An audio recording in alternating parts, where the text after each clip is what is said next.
Well, after professional baseball player, after that faded, there's always like, I knew early that I had a brain that generated ideas that I didn't know what to do with. And so that's what a lot of the journey was, I'm constantly thinking and trying to figure out what am I supposed to do with these things, like I'll see something, I'll have an observation, I'll have a thought about it, and I'll need to share this. And so I was, mixed that with also kind of being introverted. So it was like kind of a weird combo.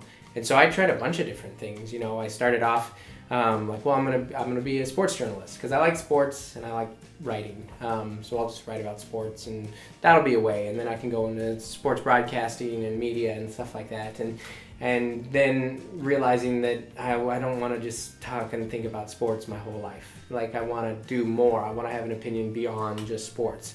And then so I was doing church ministry. I was a youth pastor and a kids pastor. And I was like, well, maybe this is it. I can teach the Bible and I can share the kind of thoughts in the world and through, this Christian point of view and, preach and teach and share and be a speaker and do all these kind of things. And that was fine for a reason, but still even feeling like within a box within that. Like this isn't, I want a grander scope than this. Not because I need that, like personally, I don't need the attention, but because I wanted to think and talk and write about things beyond just ministry stuff and Christian life stuff. And so I was blogging for a while. I was doing like, well, maybe this is it. And then stand-up was exactly it. It was, you can talk about anything. There's no topics that are you reserved to. This doesn't have to be formatted into a 50-minute sermon, or 20 minutes with the youth. It doesn't have to be formatted into this. You can take your stream of thought and your point of view about the world and say whatever you want under the one qualification that it ends up being funny. And so really just kind of spent, years 18 through 27 looking for that. And it really felt like I found it in stand-up comedy.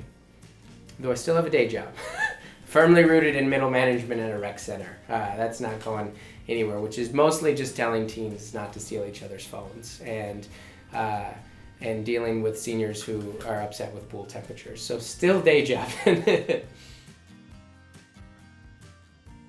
Comedy is one of those things that like you really have to want to do it. It's like everybody's like number one fear, and so you're like a little off to even want to do it in the first place, like just the arrogance and the narcissism to stand in front of a group and be like, you will listen to me speak.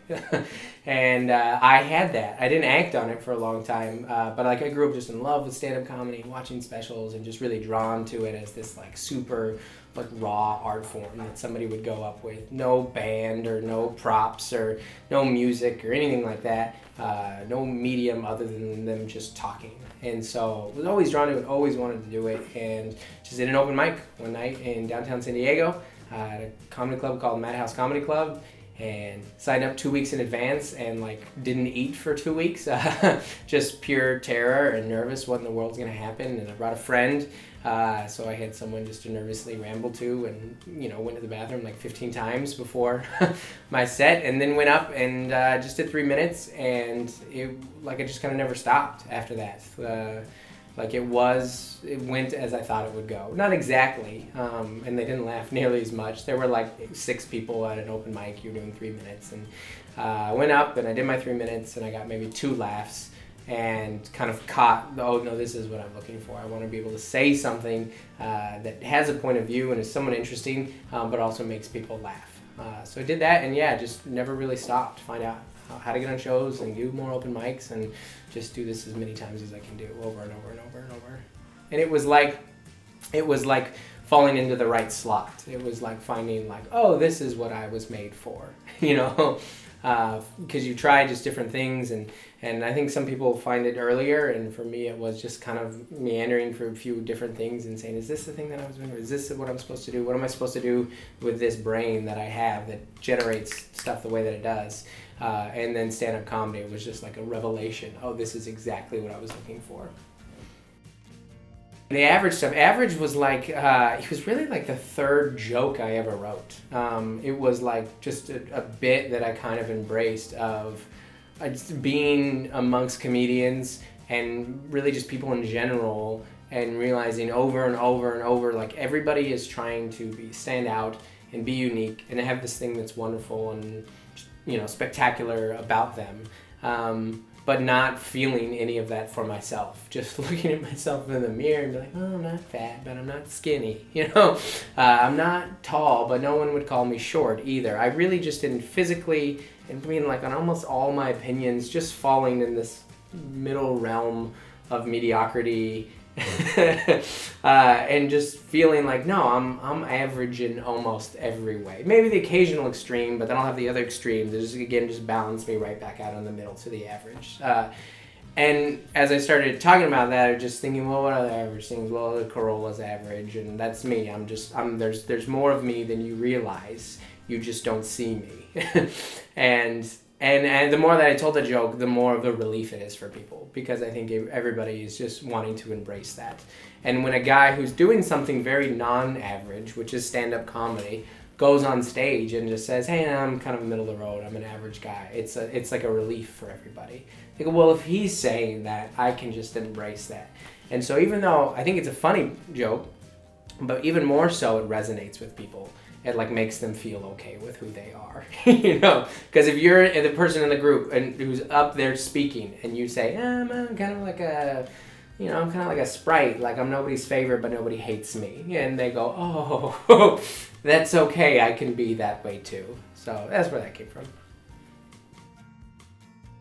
Yeah, they couldn't be less impressed by it. Kids don't have an appreciation for stand-up comedy. That's for sure. So what they like about it is every once in a while they get to come stay in a hotel. Like, that's their only thought about it. And then once I was on PBS, like, those are the two things. Dad's on TV sometimes on PBS, and every once in a while he takes us to a hotel. Those are their two whole thoughts about it.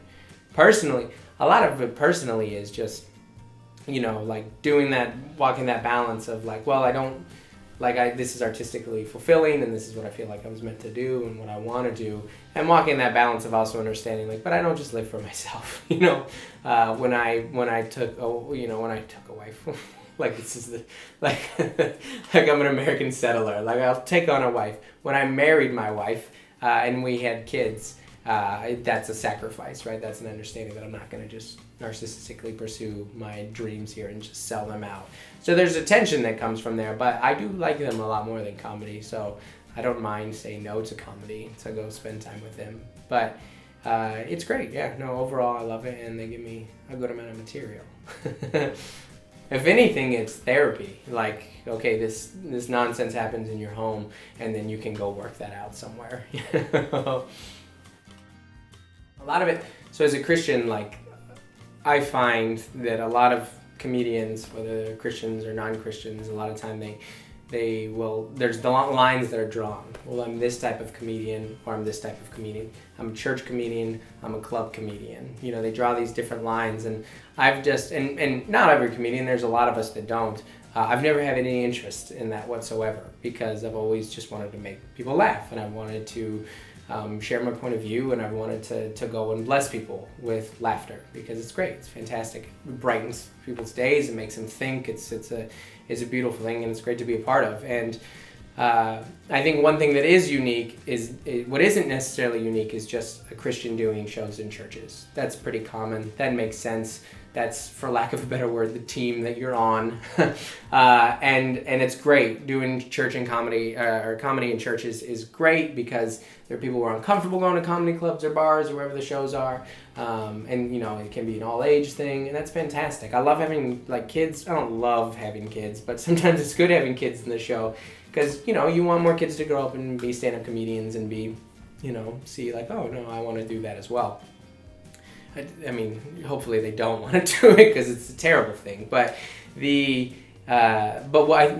you don't see as much is Christian comedians who do shows in clubs and bars and all these other places, and that's fine. Like, if your conviction is such that you don't want to do that, that's fine. I would never put pressure on that. But the reason that I want to do it as a Christian is I want to be everywhere as a Christian. I want to be in the places that Christians aren't a lot, which are comedy clubs. They're not in the crowds a lot, and they're not in the green rooms a lot. And when I look at the life of what Jesus lived, I see a lot of that. I see him being in places that other religious folks weren't a lot, being at weddings and parties and with people that he got judged a lot for spending his time with. And he had that, Jesus had that title, friend of sinners. And like, it's kind of what you want. I don't call him that, hey, sinners, I'm your friend. But the point of that is that Jesus is with non-religious people all the time, and not just people that share his view. And that you can be there, and you can be a genuine friend, and getting to know them, and spending time with them, and laughing with them, and blessing them, and being blessed by them, and getting to stand out in that way.